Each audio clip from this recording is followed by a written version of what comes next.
Bismillahirrohmanirrohim. Assalamualaikum warahmatullahi wabarakatuh.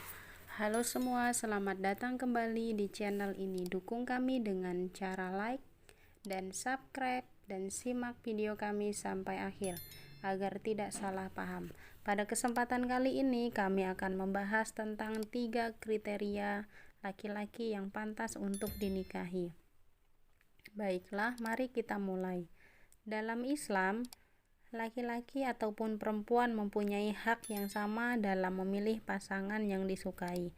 Tidak ada larangan bagi perempuan untuk memilih pasangan yang kelak ingin dinikahi. Dengan memilih pasangan yang baik, rumah tangga diharapkan menjadi keluarga yang harmonis, samawa, dan tentram. Lalu, bagaimanakah kriteria laki-laki yang pantas untuk dinikahi? Berikut yang pertama, baik agamanya. Allah Subhanahu wa Ta'ala berfirman, wanita-wanita yang keji adalah untuk laki-laki yang keji, dan laki-laki yang keji adalah untuk wanita-wanita yang keji pula, dan wanita-wanita yang baik adalah untuk laki-laki yang baik, dan laki-laki yang baik adalah untuk wanita-wanita yang baik pula. Mereka yang dituduh itu bersih dari apa yang dituduhkan oleh mereka yang menuduh itu. Bagi mereka ampunan dan rezeki yang mulia, yaitu surga. Terjemahan dari Quran Surah An-Nur ayat 26. Ayat ini diturunkan untuk menunjukkan kesucian Aisyah radhiyallahu anha dan Safwan dari tuduhan bohong yang ditunjukkan kepada mereka. Meskipun demikian, ayat ini berlaku untuk seluruh hamba Allah. Perempuan yang baik adalah untuk laki-laki yang baik pula. Seorang laki-laki kelak akan menjadi kepala keluarga. Laki-laki yang baik agamanya akan membawa keluarganya pada kebaikan pula. Oleh sebab itu, seorang perempuan perlu memilih laki-laki yang baik agamanya. Nah, yang kedua, tidak miskin atau berpenghasilan cukup. Pribadi yang soleh memang hal yang paling diutamakan dalam memilih pasangan. Namun, kebutuhan finansial juga jangan diremehkan karena urusan rumah tangga tidak cukup hanya dengan bermodal cinta. Pasangan suami istri juga memerlukan materi untuk memenuhi kebutuhan hidupnya. Anjuran ini berdasarkan kisah Fatimah binti Qais yang diceraikan oleh suaminya.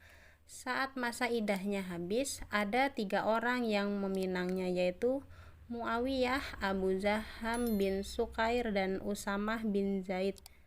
Fatimah pun mengadukan perihal itu kepada Rasulullah SAW. Namun Rasulullah SAW menyarankan Fatimah agar tidak menikah dengan Muawiyah, seraya berkata, adapun Muawiyah merupakan laki-laki yang miskin dan tidak berharta. Tidak miskin bukan berarti harus kaya, melainkan berkecukupan dan mampu menutupi kebutuhan keluarga sehari-hari. Faktor ini perlu dipertimbangkan untuk mengurangi resiko keretakan dalam keluarga. Nah, yang ketiga, tidak ringan tangan atau mudah memukul.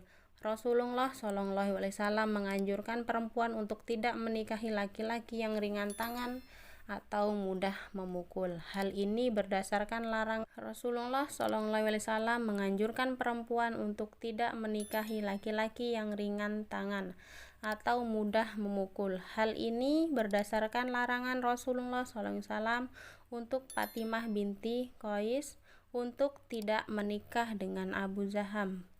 Beliau berkata, sedangkan Abu Jaham adalah laki-laki yang mudah memukul wanita. Rasulullah SAW kemudian menganjurkan Fatimah binti Qais untuk menikahi Usamah. Namun Fatimah mengelak dan mengisyaratkan tidak setuju. Maka Rasulullah SAW bersabda kepadanya, taat kepada Allah dan Rasulnya adalah lebih baik bagimu. Mendengar sabda Nabi, Fatimah akhirnya menikah dengan Usamah. Kemudian ia hidup bahagia bersama Usamah. Rasulullah SAW merupakan pribadi yang lembut dan sangat menghormati perempuan.